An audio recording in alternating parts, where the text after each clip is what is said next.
people file in as we just open the webinar up.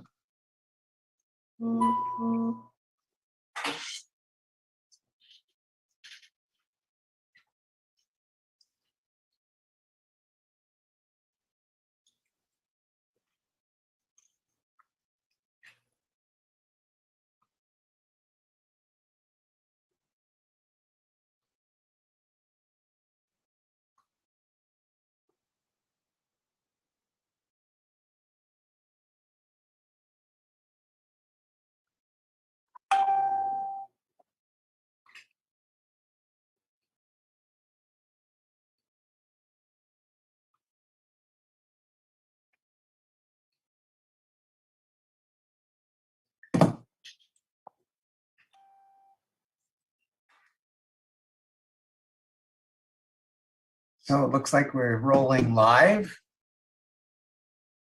And let's get started. So again, welcome to everyone. Thanks for joining us tonight. We're very happy to have Tanner and Britt here. And Walter, I think you could probably shut down your video. I'm going to shut down my video and turn it over to the two nicer faces on the screen. And we all know Tanner's a great host, so let's just jump in and get rolling on how to remain financially safe in uncertain times. Thank you both for being here, and we'll take some questions afterwards. Go for it, Tanner. Perfect. Well, thank you so much, David, and thank you all for joining us this evening to talk about how to remain safe financially safe during these uncertain times. I should mention before we mention, the APP is not a financial institution. It's not a financial advisor, and as such, we are unable to give or produce certified financial advice. But we can talk about finances, and Britt and I have so much fun doing so, don't we, Britt? It's the most exciting topic, I think, in the world. Don't you agree? We might be the only two in the room, but wow. Absolutely. I mean, when we meet to talk about finance, it's just the topics keep coming. And then before you know it, we're trying to solve the world's problems. But it is a very interesting topic because it does permeate absolutely everything that we do. Right. Oh, yes, quite correct. Love the aesthetic. Look at your room is so clean. Mine's kind of bland and blah. But anyway, anyways, when we were discussing, her and I, earlier today, about how to structure this very casual, very fun webinar, we thought, why not talk about the banking system, the financial system, and what if we talked about the problems that currently exist? Britt's specialty, especially in talking with her, is clear, is that she is able to dissect the very intricate details of the financial system, or certain aspects of the financial system, and make them digestible for individuals like you and me, who don't so clearly understand precisely how the inner mechanisms of financial advisory and mortgages and all of those things work. Whereas I prefer to discuss the broad overview of the system and give it a big picture. So where Britt might go into a vehicle and dissect the electrical components, which are absolutely critical to running the vehicle, I take a look at the whole vehicle on the outside, and the two parts harmonize together, and then we're able to, to use the metaphor, build a car or to make it drive. And so we thought about perhaps doing that tonight and trying to do it tonight, and we're very excited to present it for you. We're going to begin just with brief statements, very short, nothing too major or serious, just discussing, to begin, the difficulties and the issues of the financial system. And so I might start for a bit, and then we'll toss it to Britt, and then we can discuss perhaps how we can fix it, or what we're proposing to fix it, or what would make it better in an independent Alberta. Now, and I know, to begin, that the monetary system in Canada, I dare say, is on fire. It's in an inferno. And who knows, that might one day be true. That might actually be literal if we continue down this path of inflation and money continually loses value, and we're no longer able to use oil and gas to heat our homes. We might actually be burning cash in order to heat our homes, because we'll be emancipated from these quote unquote evils, which you and I know aren't evil, of oil and gas. But nonetheless, we have this monetary fire raging at the Bank of Canada and in Canada. And they know it's raging, right? Quite simply, we have a problem. Insofar as we have a fire, and all the bank is doing and the government is doing is feeding the fire. What I mean to say is the most clear and present pressure right now, I would argue, in the monetary system is twofold. One, of course, is inflation, and two is the drastic change in interest rates, which affect, of course, buying and spending and saving and home ownership and vehicle ownership and sending kids to school, to college, and all of these things. But it starts primarily, fundamentally, at the Bank of Canada. You have an institution that really, when you look at the structure of it, is married to the federal government. They're two entities, but they're really one, right? They don't exist separately, even though they're quote unquote supposed to. Of course, what they've done is they've printed money, what we call M2.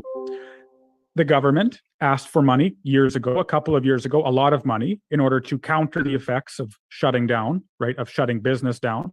And so the Bank of Canada said, fine, right? They gave them some money. And this is a very oversimplified way of discussing it.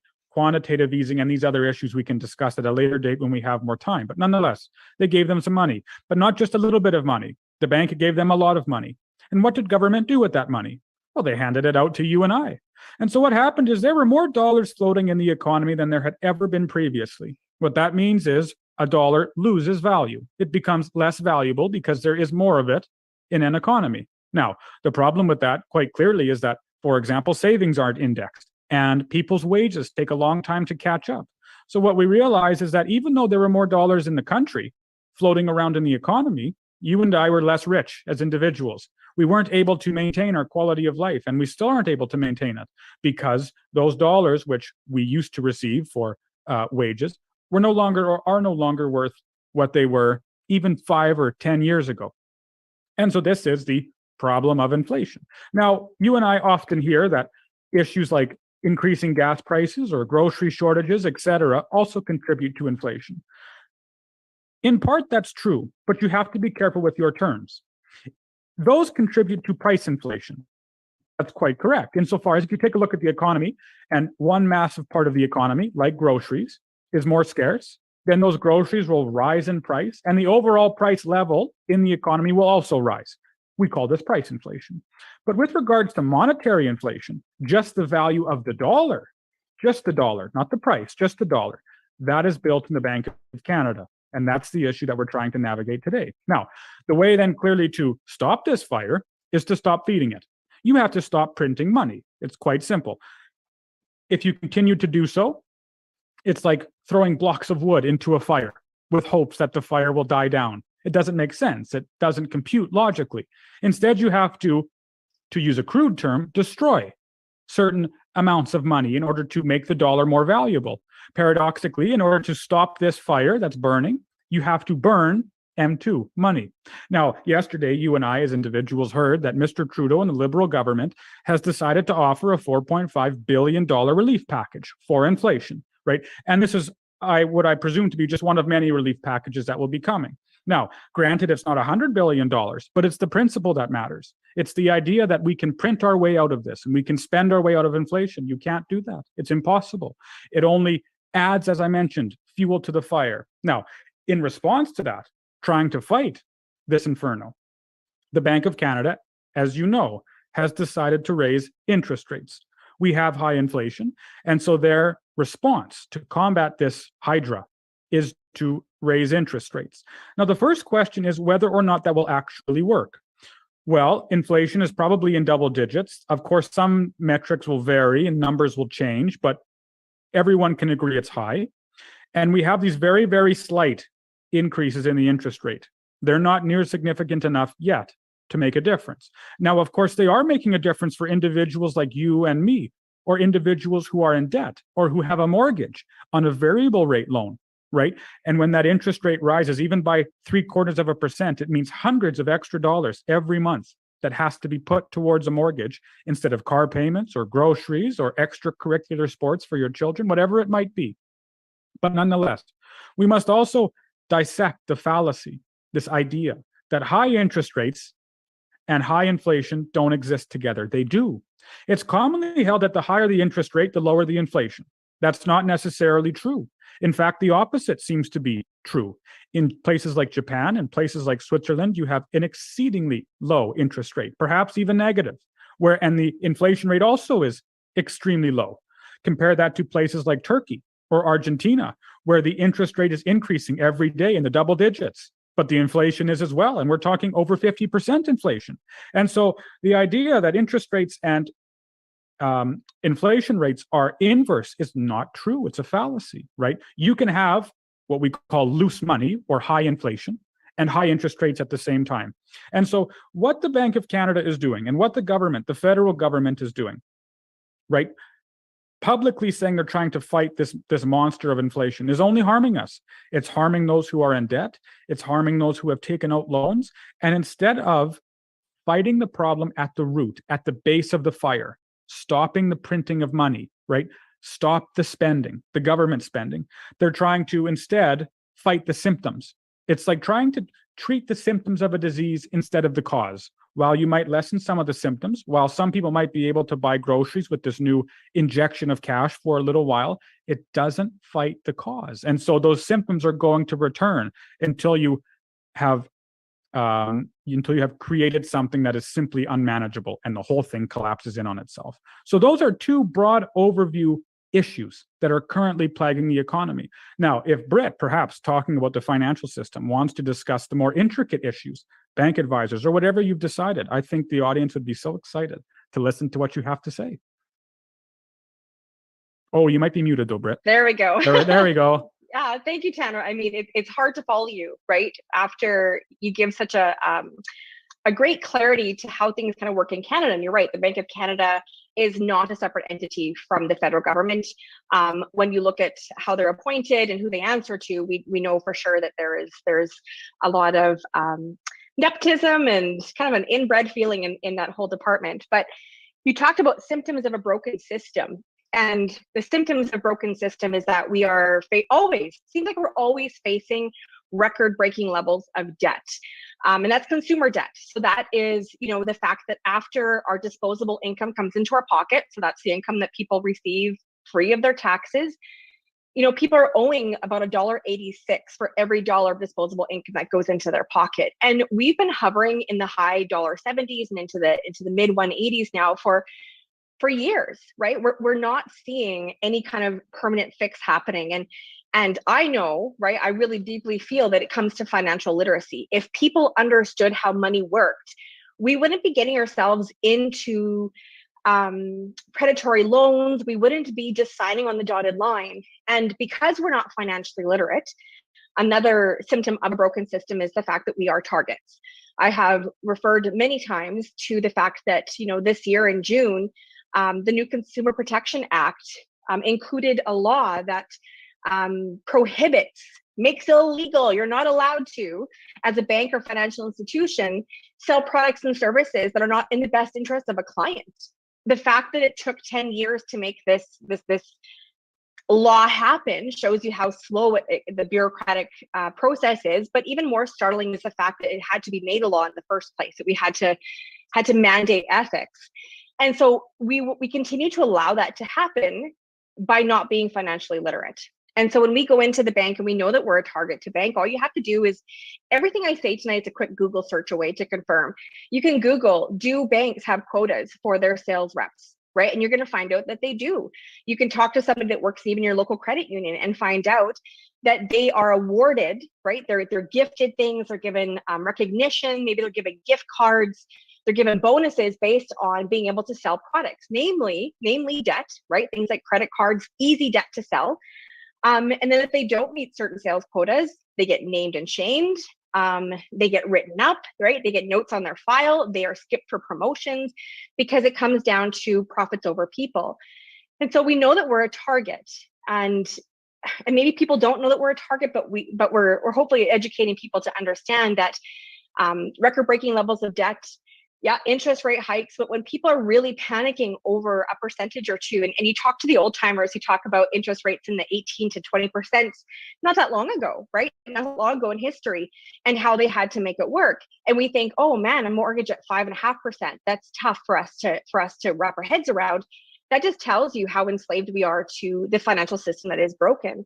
So, I encourage people all the time to learn the fundamental basics to money.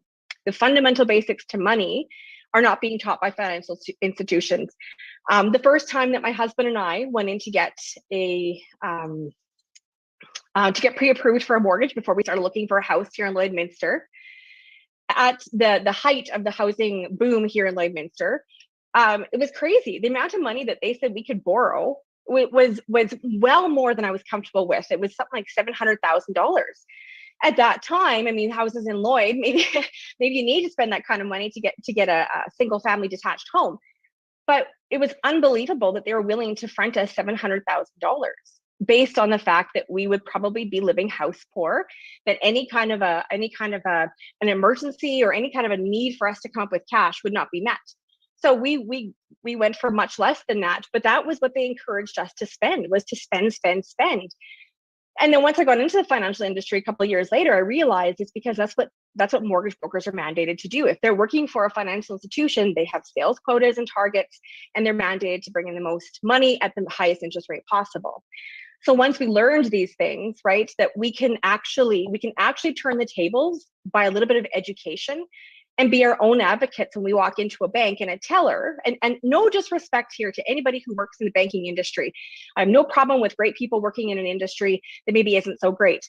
But when a teller 2 weeks off of training can now give me advice on GICs, term deposits, and daily interest accounts, and sell me products and services that really should be decided across the table from a financial planner or financial advisor or financial advocate, is startling to me, right? To be able to make these life-changing, life-altering decisions with somebody who has literally zero training when it comes to investing. So, there's a lot of problems that I see, but the solution is very simple, and it is financial literacy and spreading the word of how money works, because the banks understand it. Some of the rules I talk about at APP events, they're known as the banker's rule. So we know who knows them, and we know who's making money off of these rules.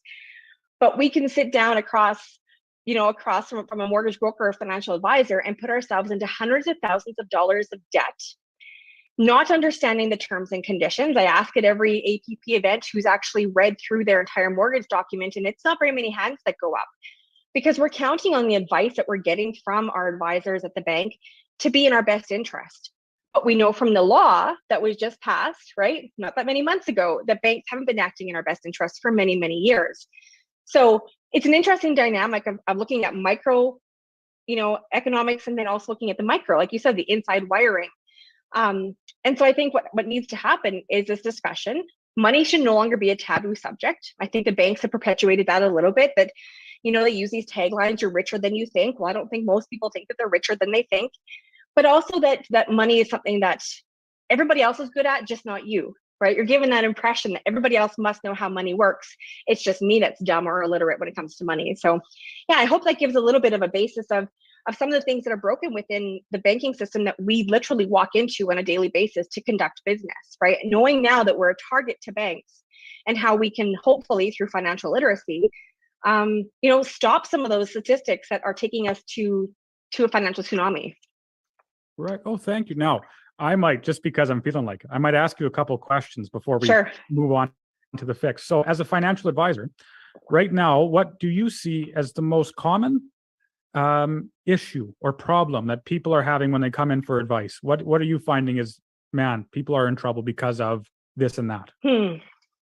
I'm finding a lot of it comes down to debt, and not really truly understanding how debt works, how to pay off debt most effectively, and just how expensive debt is costing people, right? And I see a lot of products that are kind of interest only payments. Maybe that's a personal line of credit or even a HELOC. But you can make minimum payments. You can make a minimum payment on your credit card, right? They'll give you a $10,000 limit, and you'll owe a few bucks every single month. It'll take you 75 or 80 years to pay off, but that doesn't really matter, right? What they care about is the interest coming in every single month. So I think that what's happening is that our record-breaking levels of debt are stopping us from being able to invest properly, are stopping us from being able to put, more money down on houses. So therefore we're forced to take CMHC insurance, for instance, which adds thousands of dollars to people's mortgages. So I think what it is that debt has become so accessible. Like, I know over the pandemic, the people that I have talked to, it's startling how many offers that they've gotten by email, flyers or mailers in the mail, right? Offering them guaranteed, pre-approved credit cards or loans. And some of these loans that are guaranteed money loans, right, are from cash stores. Their rates are astronomical, but they know that people are in this pinch, with inflation and what happened over COVID, with people losing jobs or having cutbacks in their finances. And then with inflation, people are desperate for money. They really are. And a lot of it now, we know that a quarter of people who are using debt are using it to just pay monthly expenses. So I think what's happening is it's a crisis of debt. And if we can somehow understand how that is affecting everything else, then we will start to chip away at the problem and get to the root of the problem. Right. Okay. So you're saying that it's so easy to be sucked into this lull, so to say, that debt isn't so bad and that I can still keep my head above water. But then when interest goes up, you realize almost too late that waves are overtaking you, kind of thing. Yes. Yeah. I mean, I sit with couples and just average couples, right? People working, they got a couple of kids, and their interest payments alone, are hundreds of dollars, sometimes into thousands of dollars, right? And so a lot of times I think people end up getting into debt because it's easy to get into debt before realizing how hard it is to get out. So I think that that's part of it too, is that debt has been so easy to get. You can go online, you can search for credit cards, you can apply for credit cards. There's apps like Borrowell and Credit Karma that allow you to look at your credit score and your credit history, make sure everything is fine and copacetic. But at the same time, the reason that they can do that for consumers for free is because they're hoping that you will sign up, right? You will click one of their ads and it will take you to a credit card application for you to apply for a credit card or a loan or a mortgage, right? So everywhere we turn, debt is being offered to us. You can't go through a lot of big box stores without being asked, do you have our credit card? Do you want our credit card? And it's just so easy for people to say yes and then deal with it later. And I think that's why we're seeing bankruptcies and insolvencies on the rise too, because, yes, there's personal responsibility, 100% there's personal responsibility, but there's also a fiduciary duty that the banks have to make sure that what they're doing with their clients, with consumers, is always in their best interest. And so when you have a financial institution and you have an industry that knows the rules to the game and then knows how to sort of circumvent those rules to make us the victims while they make record-breaking profits, I think that's a big issue. I think that's a massive issue, one that needs to stop and needs to stop right away. Right. Oh, that I think is going to be a fun discussion for after, insofar as the vast majority of private business exists because they're providing a service that the consumer wants. And if that private corporation, if that private business does not provide the service that they claim to provide, then the consumer won't purchase. So if I, for example, am a shoemaker, even though I'm terrible with sewing and all of those things and design, I like design, but I'm terrible with, art. I'm a terrible artist, maybe the worst artist who's ever walked the earth. If I claim to design just the nicest shoes, and an individual buys my shoes and it turns out they're garbage, they're not worth anything, the design is poor, the fit is terrible, then I won't last long in business. And fair enough, I shouldn't, because I'm not providing a service or a good that is valuable to society. But banks are a funny one, insofar as you're quite correct that it pays them to keep you and I in debt. It pays them for us to take out mortgages because then they get interest and they make some more money. And so they are, on the one hand, it's a sort of paradox. It seems like we live in a world of paradox where it's good to own a home. It's good to be in a home. And so it makes mortgages seem good. On the other hand, it's difficult to be in debt and it's tough to be in debt.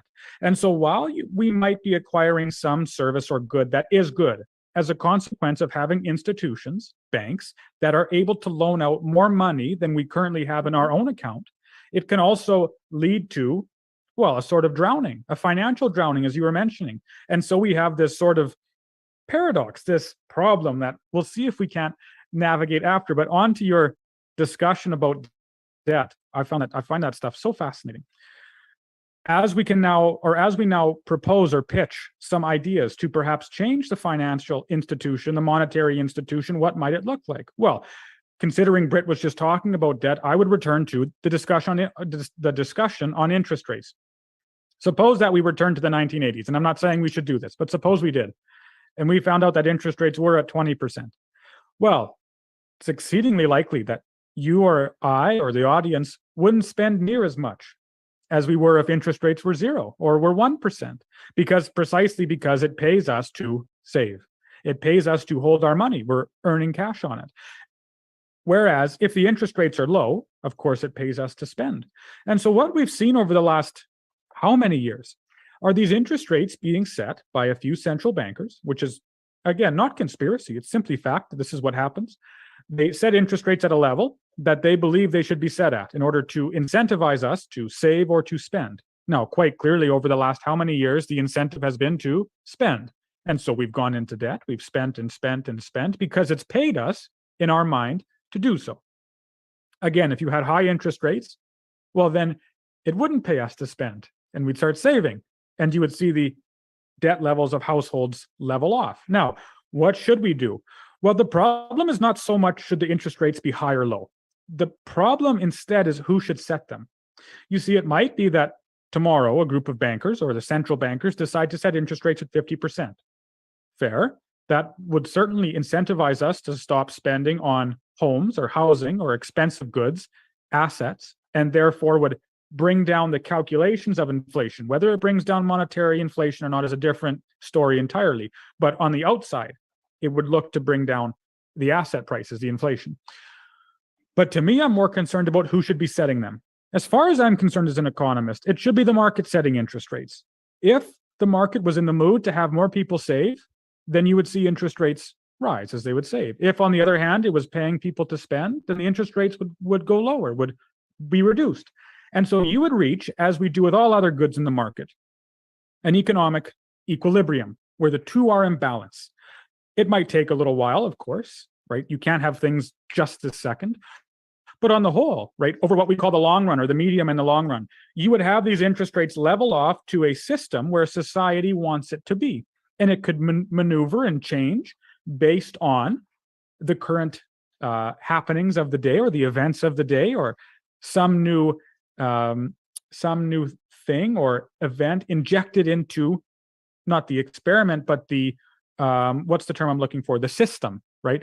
From outside it, you could do all of these things and the market would move as it's supposed to in order to actually reach that equilibrium. What I mean to say is we're proposing that government, big bureaucracy, get out of the business of money.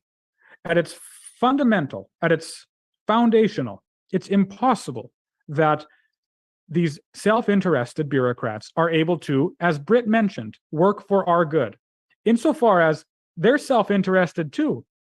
And their self-interest is often to be reelected, to keep their jobs, to raise their wages, and so on and so forth. And so we're looking, for example, at inflation. With the inflation and governments handing out more money with inflation, it's quite clear why they're doing so. Well, it may be twofold. I should be more specific. On the outside, governments want to be reelected. And so by handing out money, by printing these billions of dollars or handing out billions of dollars, you stave off the effects of inflation for a little while, just as putting an ice pack on your fever makes you feel a little bit colder for a little bit. Staves off the symptoms of the problem. And so if you're in the mood to be reelected, if you feel like calling an election, if you feel like keeping your job, you might do so, even though in the long run, that won't help. It will only make it worse. It's like, again, feeding the fire with the hopes that one day it might die down. But, and this is simply for your contemplation, your consumption. I don't know if this is true or not, but it's certainly something to think about. What if you wanted to initiate what we might call a great reset? What if you wanted to fundamentally transform the way that society operates and the way that society exists? What if you had to persuade a massive population, a massive swath of citizens, of people, to change their minds and to, quote unquote, fall in line, to follow you, to do something they wouldn't normally do?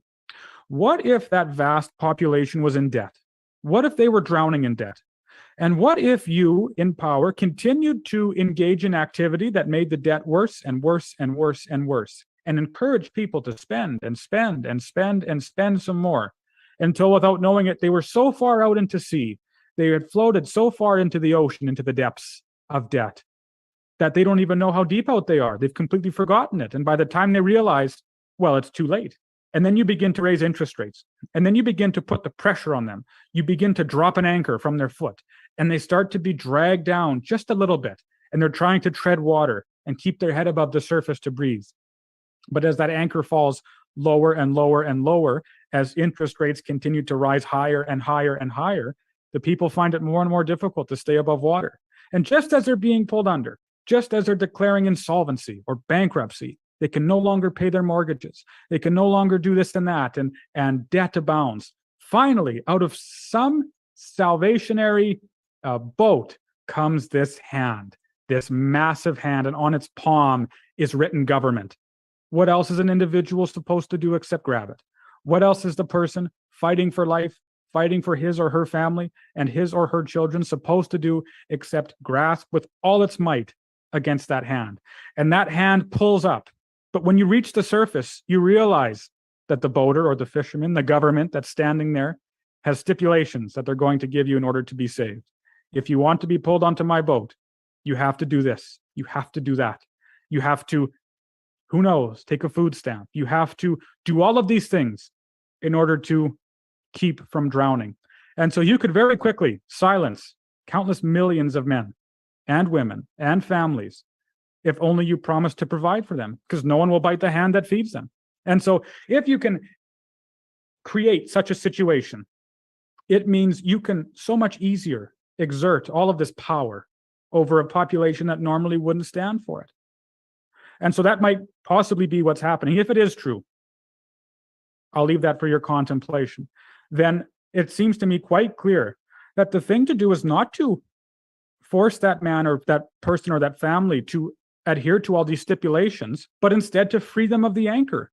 The thing is not so much to force them to do this or that to jump on the boat. It's first to jump on the boat, then to say, here, you be free, do this and that, right? It's to enable them to go back to shore and then release them. Let them, do not force upon them these stipulations in order to be saved. Instead, it should be that the individual, the family, is free to live as they want to live.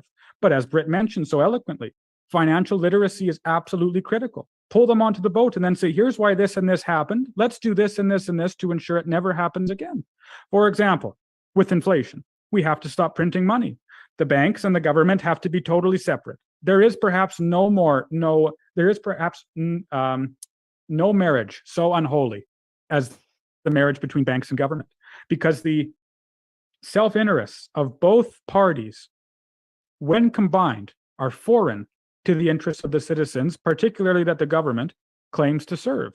For example, what would happen, if banks knew that government wouldn't bail them out, if they gave out poor loans, faulty loans, risky loans without thinking?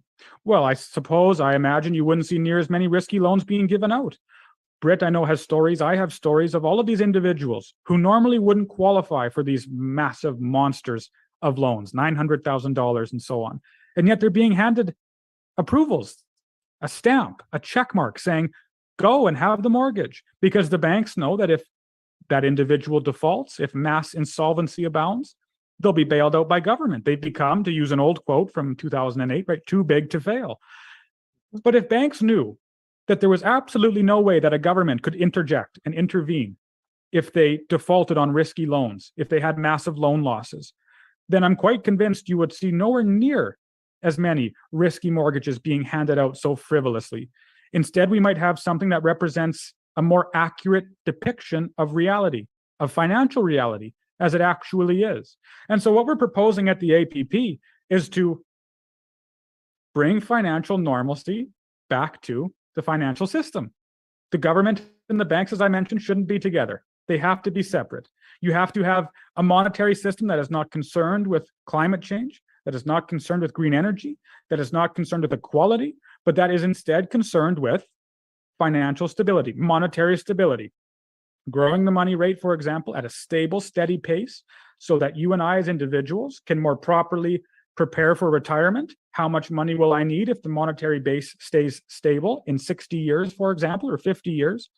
And also for investing and for doing all of these activities that we want to do and do as most, appropriately maybe, as possible. And so that's just, it's a broad overview. We're trying to make it so that the individual has the most control as possible over his or her financial destiny, so that they're able to make the choices that best suit their family. And when government comes in and decides to meddle with the whole apparatus, it makes everything shaky, like taking a couple of bolts out of a scaffold. And then we don't know what to do, and everyone becomes scared and they panic, and rightfully so. The thing is beginning to crumble. But if you can introduce some stability back, it will be so much better for the province, and our prayer is for the nation as a whole. So with that said, Britt, if you were in charge, or if you had some ideas, what would you do to the financial system from a micro level to make it better than it currently is now?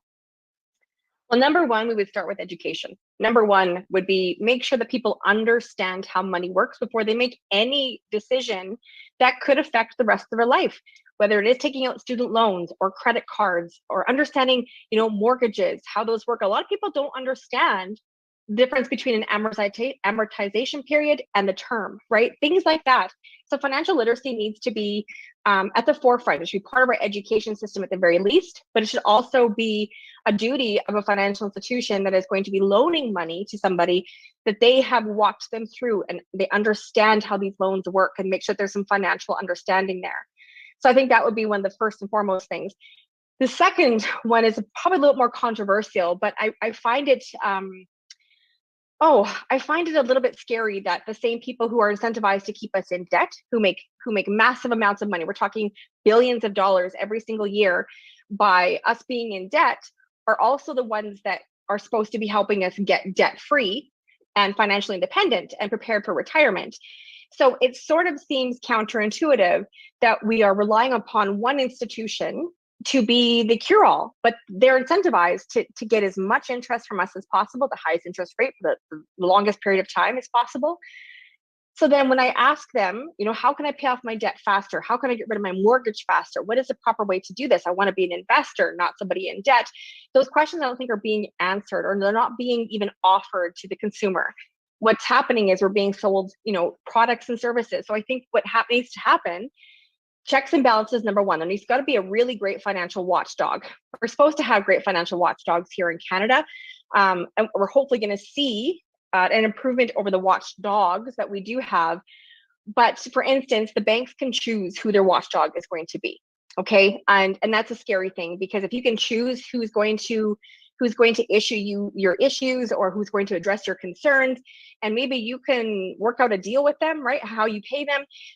You should not be able to choose who your watchdog is. Okay, so that's one of the other issues that we have in Canada here, is that we do have banks that have chosen to go away from the standard and choose their own watchdog. But yeah, so financial literacy, taking the power away from financial institutions to talk out of both sides of their mouth, right? We want you in debt, but we'll help you get debt free. We want you in debt, but we'll help you get debt free. And I think that's a big part of it. And another, I think one more, and this would probably be controversial again as well, but that CEO bonuses should not be tied to product sales. One of the largest banks in Canada last year, the CEO, his base salary was just over $3 million. And by the time all of his bonuses were paid out for the year, he made over $16 million. And a lot of that was based on sales quotas and targets. So maybe we should separate those as well, that you are not going to be incentivized to, hurt people because it's going to give you a better bonus. So those three things, could start us off. And I could go on for hours talking about, the nuances, but I think those are the three main things. Just keeping things separate, making sure there's honesty and integrity and a watchdog, and financial literacy. Right. Oh, it's great. Now, before we continue, if David's there, David, do you have any instruction for me or for the audience if they want to ask any questions, if he's there? If not, that's fine. We'll just keep going. Okay, I'll start asking you questions, which I have a bunch, as always. Not yet. That's fine.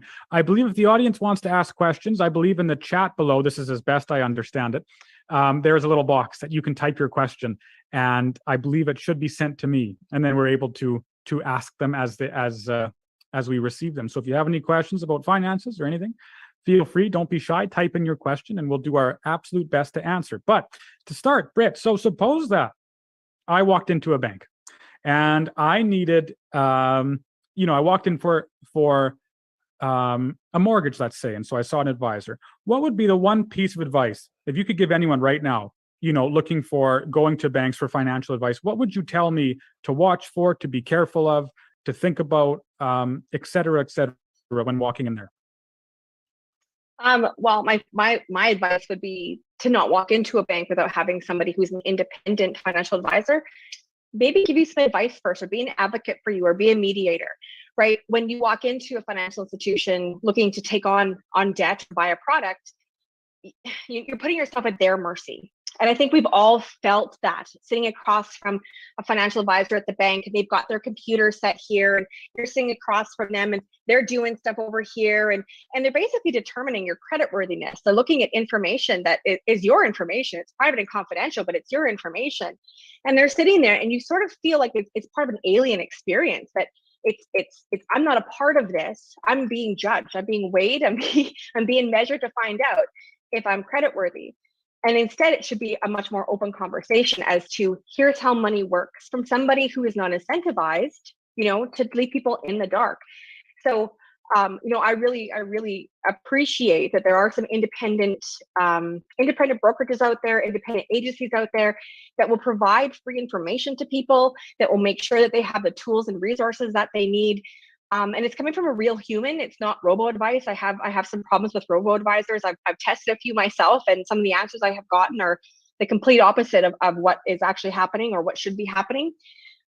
So yeah, that's what I would do, is I would say, walk in having an understanding about the fact that this is how banks work. This is their role. This is my role. And if I can speak their language, right? Anytime you can speak the language of whoever you're doing business with, you're more likely to get a fair deal, and they're more likely to treat you with respect and dignity, because they know that they have to, right? That they have to.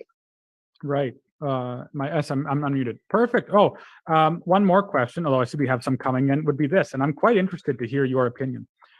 If I was in debt, what would be your advice for how to get out of debt? What's the best way to do it? Is there a safer way? Should I allocate a certain percentage of money or income each month to getting out of debt? What would you do? What would you advise? So it's kind of a tricky one to answer, because it's very specific to people's situations. So from a very broad view, the number one thing is to identify your spending. Most people have bad habits. And when I say bad habits, it can be $2 or $3 a day. Okay, all of us, right? All of us included. But these little bad habits that become who we are, right? Whether it is always going to the drive-thru on the way to work to buy a cup of coffee and a bagel. It's a whole bunch of the small, tiny decisions that get people in trouble. It's usually not the big decision.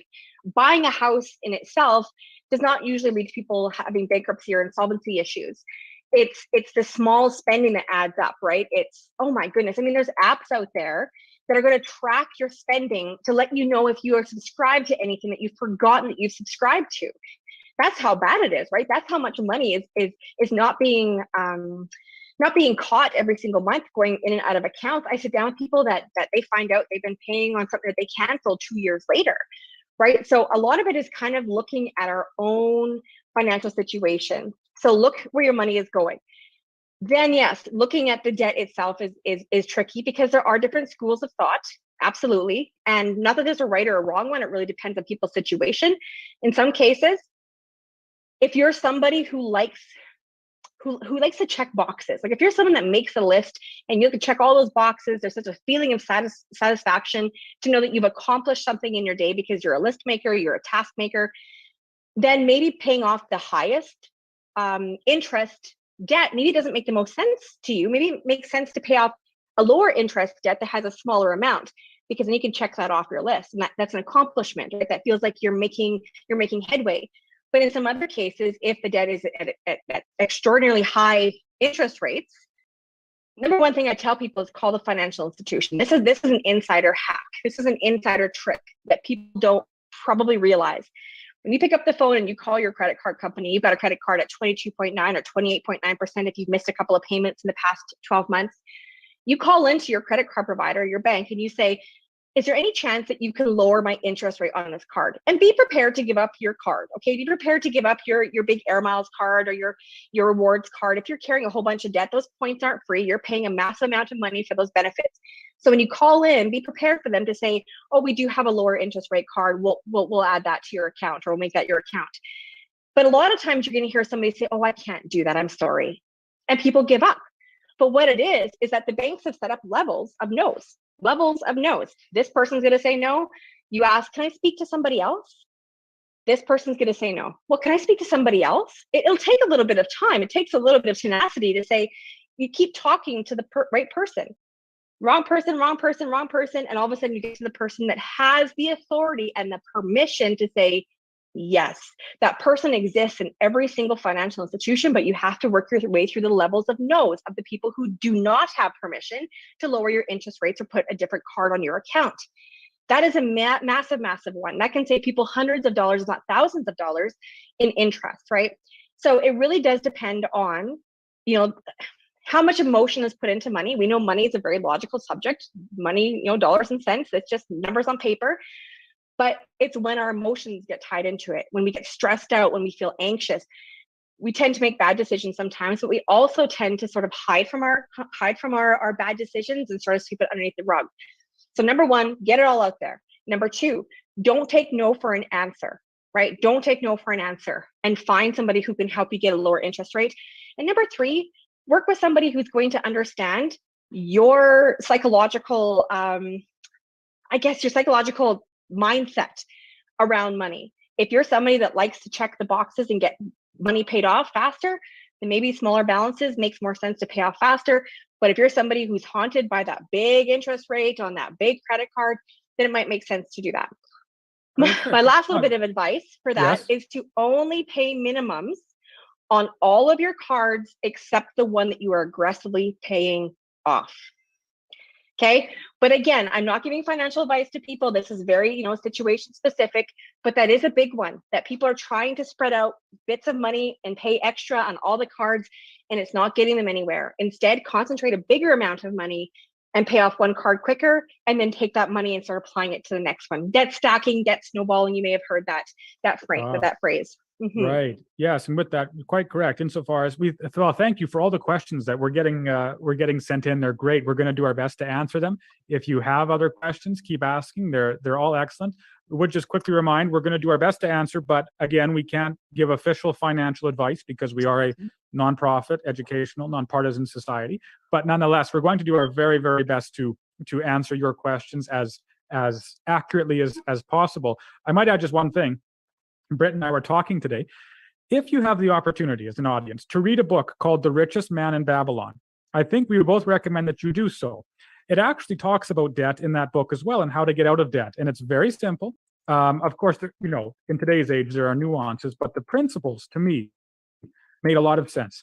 And there's a reason that it's one of the most, widely read financial books of the past 100, 200, 300 years, et cetera, et cetera. It's a short book. It's a fun book to read. It's clean. We were talking, Britt and I, they're like parables almost, aren't they? The little short stories that discuss financial principles that make a lot of sense. I think if our government instituted them, it might make a lot more sense. They might have a lot more sensible policies. But anyways, to your questions. So perhaps we could talk about what's your opinion. And, maybe I can start to answer this in investing in silver. Again, we're going to do our best here to not, we can't give financial advice, but still ask the question, what do you think about investing in silver? Well, of course, as a cop-out, I would first say, talk to a trusted financial advisor. But there is something to be said about real assets. Now, granted, of course, assets, stock market stocks and so on are also real, and companies are real. That's true. But there's something about metal that over the course of history, it has endured. It's endured the fall of empires. It's endured wars. It's endured all of these things, right? It continues, gold and silver specifically, continue to be this foundation, this fundamental of money, right? Of wealth that people continually return to. And so while who knows what the earnings or assets would be, who knows if it would even, doing so would simply be meant to just store wealth rather than actually earn wealth, if that makes sense. At any rate, it seems to be this medium that endures throughout generations as being a stable form of wealth and of money. What do you think, Britt? Oh, there, you might be muted. Or maybe not. Or am I muted? That's okay. I'll keep going. If she can't hear me, unless I turn down, but I don't think so. No, I don't think so. I think it's her thing that died. Anyways, we'll keep going. What with the Great Reset? What will happen to everyone's savings? Now, that's a question. Well, the slogan of the Great Reset, or one of them, seems to be you'll own nothing and you'll be happy. And so it seems quite clear what would happen to savings, right? There's a theory, there's an idea that savings themselves are the foundation of wealth. I think that's quite correct. I can't invest or I can't create a new product unless I have some money to begin with. It's a branch of this old idea called Say's law, where supply creates demand and not the vice versa. And so if all savings are wiped out, well, first of all, of course, the human condition will be affected vastly. It will become much worse, especially, of course, for the seniors and those who can no longer earn income, as their ability to live individually will be wiped out. But again, that seems to be another faction, another part of this whole idea of making people dependent on government. And so it's part of the reason why we're fighting so hard against this Great Reset, against these new and Orwellian idea or states that are trying to swallow Canada and the rest of the world whole, because it leaves man and woman and families subservient to a few central bureaucrats, not in Canada, not in America, but spread across the world. And the way you do that is by wiping out savings, by wiping out wealth, so that the only thing that people have left to do is turn to government and hold out their hand in a tragic form of pleading in order to try and survive. Now, Britt, can you hear us now? Oh, she can, but she's muted. There it is. It's one There or the it is. other, right? It's one or the others. I can't totally. hear. I can't speak. Yeah, there we go. Oh no, totally. Now, here's a question for you. We'll just keep going. Britt, is it legal without your signature for the bank to sell your debt to third-party collections? Do you know? I don't want to answer for every financial institution, but I do know financial institutions do that, right? And then it's quite a rude awakening for people to find out that's happened. So yes, it can happen. I don't know if every bank does it. That's actually a very interesting topic I can research, but I do know it has happened.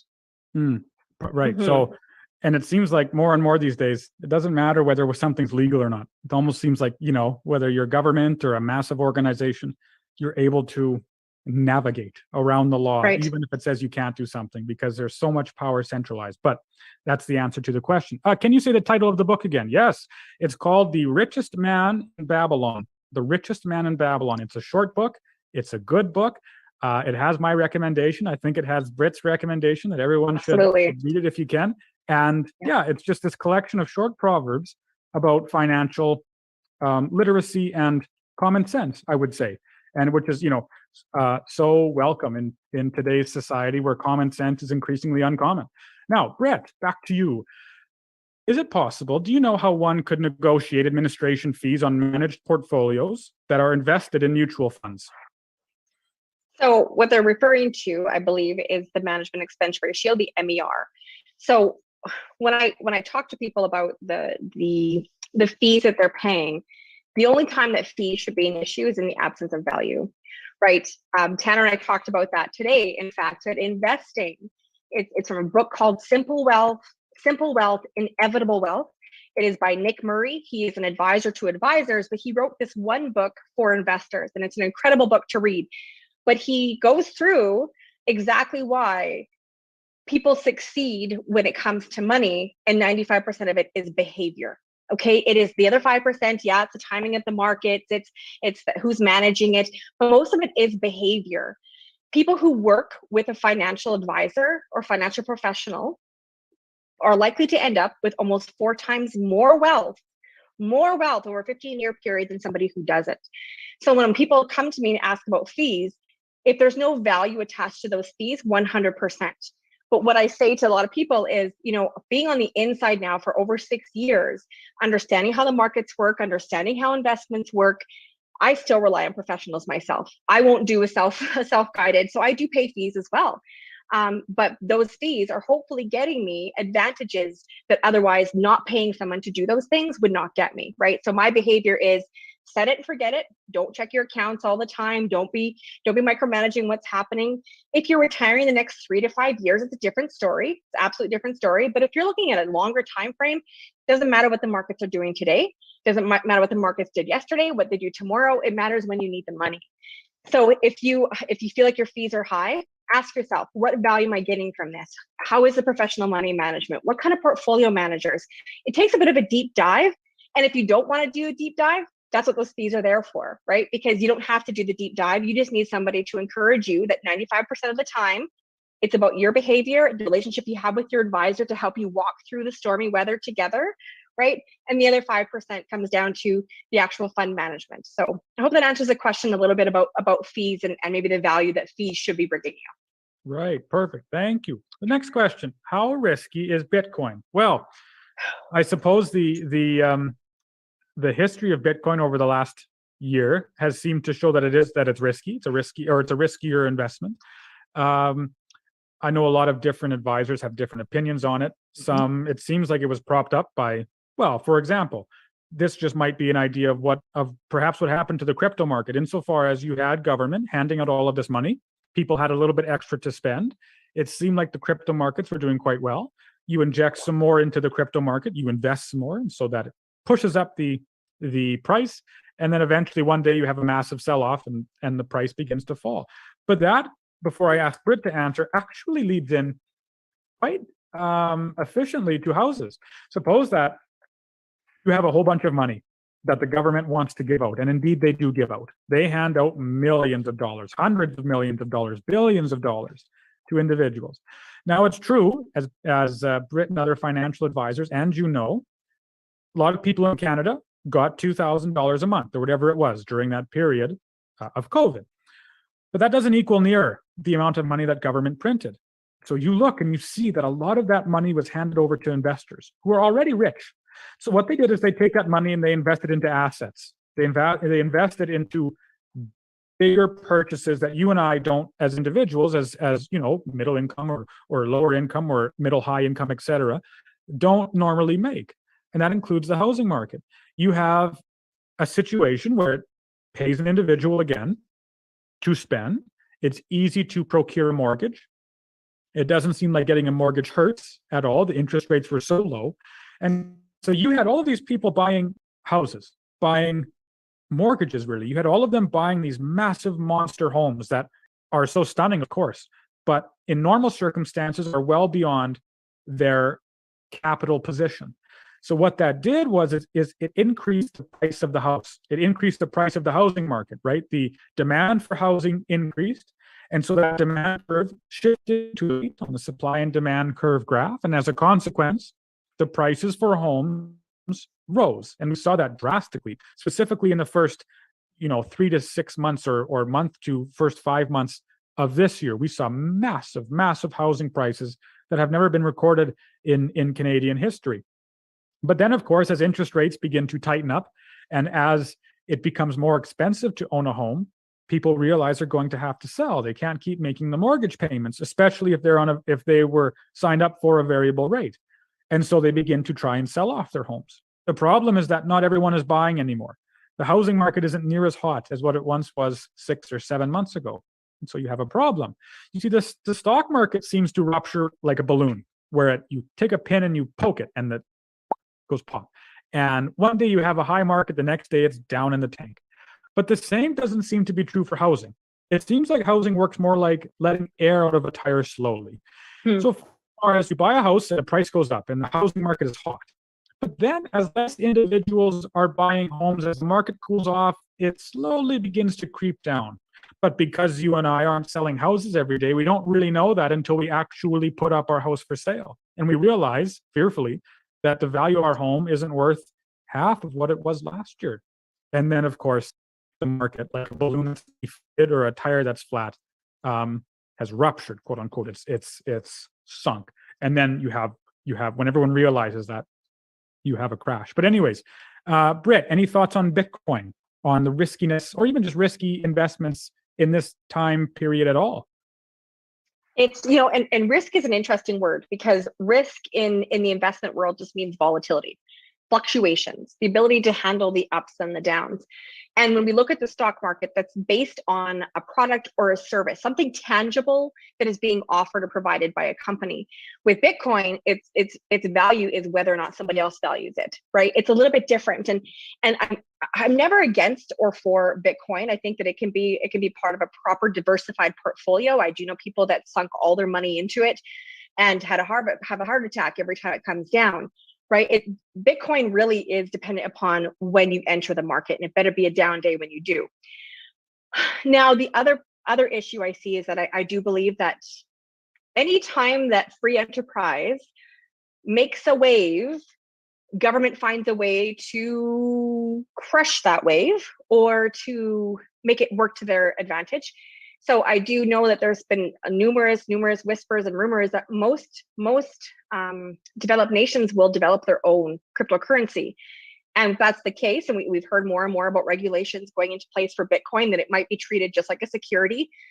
The difference being, again, is it's not based on any tangible value. It's based on what somebody is willing to pay for that Bitcoin. The value comes from the fact that there's only a limited amount of Bitcoin that will be available. So that's a kind of a hard question to ask or to answer as well, because again, I don't see anything wrong with it being part of a portfolio, as long as it's not money that you're counting on to be there. It's not your kid's education. It's not your retirement fund. It's money that you like kind of almost walk into a casino with. You walk in knowing that you're probably going to walk out without it, and that's okay. Then that's fine to have as part of your portfolio. But I don't think it should be a base part of it should be a foundational base of your portfolio. Right. Oh, that makes sense. Another question we had was, would you mind explaining digital currency in more depth? So I might start, and if you want to add on, that'd be lovely. The digital currency itself is interesting, and if you particularly use the Bitcoin model, insofar as it allows you to process anonymous transactions without the issue of fraud. And it's difficult to explain, but suppose that I sent Britt one virtual dollar over the computer. I went on my email, I grabbed this picture, this image of a virtual dollar that I copied onto my computer, and I sent it to Britt. And I say, here you go, here's one virtual dollar. Now, who's to say that I wouldn't make copies of that virtual dollar? That before I sent it to Britt, I made 20 copies. And so even though I told her, here is one virtual dollar, there's actually 19 more or 20 more that exist that I'm still holding on to. That's an issue. Bitcoin, through this mechanism, called hash functions and so on, cryptography, eliminates that problem. It's fascinating, but it's complicated. So the idea of crypto in itself, isolated from other issues, as far as I'm concerned, if it's a free enterprise idea, let it exist. Fine, let individuals decide what they believe is best for themselves, and if they want to use it, fine. But Britt's exactly right, that government has a tendency to capture what's good and pervert it and manipulate it to make it bad. And so if you had a central bank digital currency, that's the issue. That's the concern. That's the fear. Here we had peaceful protesters engaging in peaceful demonstrations in Ottawa, and millions of individuals donated to that protest, to that convoy, in order to fight for their freedom. In response, government, as you and I know, locked out their assets. They locked down their bank accounts. They froze assets. They froze securities. They froze retirement funds, all of these things, right? They punished those individuals who donated to the convoy in an act of power, in a show of force. How much easier that would be with a digital currency that was centralized. How much easier to just simply unplug the person's bank account. You don't have to worry about cash. You don't have to worry about physical cash flying under the radar of the nose of the CRA or of the bankers that, up top, the central bankers that are trying to manipulate the economy. Instead of, you can keep everything digital, then nothing is hidden. Even if it's anonymous, it means it's perfectly not anonymous. It means that they can track every sort of purchase. They can track every sort of, transaction that you or I make. And so they can not only control us by holding that digital money in their hand, by determining the fate of our future, by turning on a switch or turning it off, but they can also compose a picture about you or I, what we spend it on, how we spend it, except when we spend, and so on, to create this detailed image that they can use to, again, advance their agendas or their aims. It used to sound like a conspiracy theory, but as the world continues to converge onto this point where government is basically omnicompetent and is given total control, it's no longer conspiracy. It's clear and present, and it's in the wings waiting. What do you think, Britt?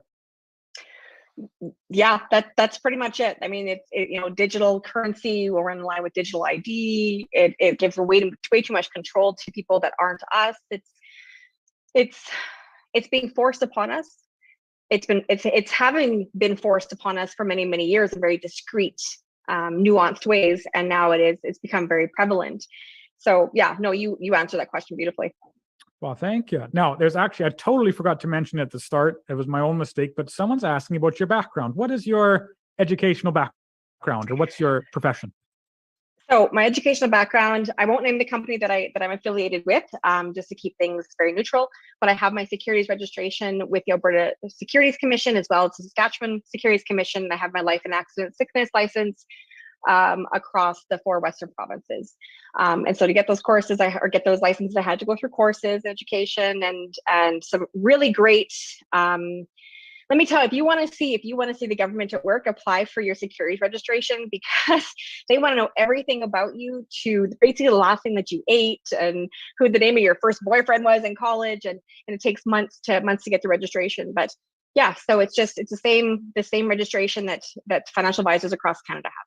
Right. Perfect. Well, thank you. I should have said that at the start, but alas, No worries. I was so excited to get going that we just we dove right into it. I want to thank the audience for all the questions you're still sending in. Some of them I'm unable to ask, not because I don't want to, but just as a consequence of being a nonprofit. There are some questions that, as much as we'd love to answer them or give our input, it simply would contradict our mission, our value statement, and our operating jurisdiction under Service Alberta and other organizations like that. So if I don't ask your question, it's not out of not because we don't want to. It's simply because, as a consequence of existing as a nonprofit, we're simply unable. But Britt, here's another one for you, which is a good one. How often, you can even answer yourself if you want, or I can, but if you were reviewing your investments, do you think you should look at them every day, or maybe kind of let them ride? What's your opinion? No, if you don't want to sleep, then go ahead and watch them like a hawk. But normally with my clients, it's yearly. It's on a yearly basis, unless they request otherwise. I do have some clients that are brand new to investing in financial education. They want to check up every quarter. But as a kind of a rule of thumb, you should be checking in with on the yearly basis, right? And then there also are new regulations called Know Your Product and Know Your Client, which means we do have to meet with you on a certain time frame. But I think that people should be checking in with their advisor on the yearly. Now, again, if you're retiring in the next 3 to 5 years, it might be a little bit more aggressive than that. But again, if anybody remembers, and nobody ever does, and I hope that someday somebody remember that these Ronco commercials, these infomercials that would go on after midnight, right, when all the TV channels went to infomercials, and this guy was selling like this pressure cooker or this oven, and his key phrase, and he would get the audience engaged, was "set it and forget it." And that's kind of the same idea, right? It's when you put something in the oven, you don't come back and check every 5 minutes to see if it's ready. When you seed in the spring, you know that you're going to have to wait a while to see, right? To see things grow. And it's the same with investments. You set it as long as, and this is what I say for every single account that you have a time frame, an objective, right? And there's a risk tolerance attached to each of your accounts. You can be a very conservative investor if you have a very short time frame, right? Somebody who doesn't really want to see the ups and the downs in the market, and maybe their portfolio can't handle that because they know that there's a set date they're going to need that money. But if you're talking 10, 20, 30 years out, you really have time for things to go up and down. And I actually pulled up a stat that I have from 1802 to 2021, talking about the real returns. And this is, again, just following the indexes, following things as a whole. Nobody's in there kind of working the numbers. It's just what has happened. Stocks have a realized percentage return of 6.9% since 1802. Okay, and that's without anybody interfering, anybody trying to better the markets, anybody trying to use quantitative measures to do better for investors' dollars. Gold in the same time frame has averaged a 0.64% real return. So it's knowing that your ability to handle ups and downs in each account or what's going to determine how conservative, how balanced, or how aggressive it's going to be. Right. I see exactly what you mean. Now, we want to thank everyone for your questions. We're so sorry if we were unable to answer them. I will say that if it's not next week, it's the week after, watch our Facebook page, because we have an individual who was actually a prominent member of a set of banks in Calgary coming on to a webinar just like this. I can't quite remember the date. Anyways, it'll be on our Facebook page. It'll be on our website. Watch carefully, and then we might be able to discuss more of these financial matters. But to wrap up quickly, I might say a couple words, and then Britt, if you want to say a couple words too, that would be just excellent. And we'll all be able to have some supper after. But anyways, thank you for joining us today. We're so excited about the financial future of Alberta in an independent Alberta. We've dealt with all of these problems for too long. The problem of inflation has been a storm that's been brewing for the last decade, 2 decades, 3 decades, 4 decades, 5 decades. The problem of inflation and of trying to manipulate the market in order to advance a few powerful individuals' aims and desires has been going on for too long. People are waking up, and we're noticing this around the province, to the problems of debt and the power that it gives those in power over them. And so our mandate and our mission is to continue to educate as many Albertans as possible on the benefits and merits, of independence, but also on the benefits and merits of financial literacy. Our hope is that we're able to see people more and more free as they continue to take control of more and more of their financial situation. There is nothing better than seeing an individual be comfortable with his or her own financial situation, able to critique what he or she desires, able to approve what he or she desires, in order that they might live a life that is as free and desirable as possible. And so our hope through these webinars and these talks and these discussions and events is that more Albertans, and as a consequence, more Canadians, will have their eyes opened. We'll give them some air so that they might see that there is a life outside of debt, outside of crushing debt, outside of high mortgage payments and heavy interest rates and credit card debt and all of these things, in order that they might live in a future where they're so much more comfortable and secure than they presently are now. So Britt, do you have anything to add on to that before we close up? Well, like you, I'm very excited for our future, and I'm really excited that we're talking about things that are really important, right? And money is very, very important. It's something that we will never outlive a need for, ever, right? We need money, in fact, probably to the year or two after we pass away to finalize our estate, right? So, if money is going to permeate everything that we do, it's going to dictate where we live, the kind of schools that our kids go to, if they can be in sports, do you get to vacation? Do you get to buy a vehicle when you need to? Right? We need to take back control of that. And again, it starts with financial literacy. Find somebody, right? Find somebody local to you that is teaching the concepts, is living the concepts, is putting together a plan based on you, not the products that you have or that can be sold to you, right? They are available. This is happening out there. There is a bit of a revolution when it comes to money and how people view money and their financial advisors in this province. So I hope that continues, so that when we become an independent republic, right, that's the ultimate goal, that we are also independent as a society, right, when it comes to our finances. That would just be such a beautiful future. So financial literacy all the way. Oh, fantastic. I totally agree. So thank you all for joining us tonight. If this is your first time hearing about APP or joining us on one of our webinars, don't be shy. Please visit our website, www.albertaprosperity.com, www.albertaprosperity.com. If you want to sign up and buy a membership, we so encourage you to do that, because we're building this parade in order that politicians might see that in order to be elected, they have to get in front of that parade. They have to adopt our policies and our platforms. Though we're not political, we're simply educational. Our hope is to build a massive movement so that politicians in Alberta, and for that matter, as the movement spreads across Canada, will understand that in order to be elected, in order to govern over us as individuals, they'll have to adopt what we know to be right and true. And so again, thank you all so much. Britt, thank you for joining me tonight. This was so much fun. We'll have to do it again just so soon. Perfect. Thanks, everybody. Perfect. Thanks a bunch, guys. Good night, Thanks guys. again. Good night. Record.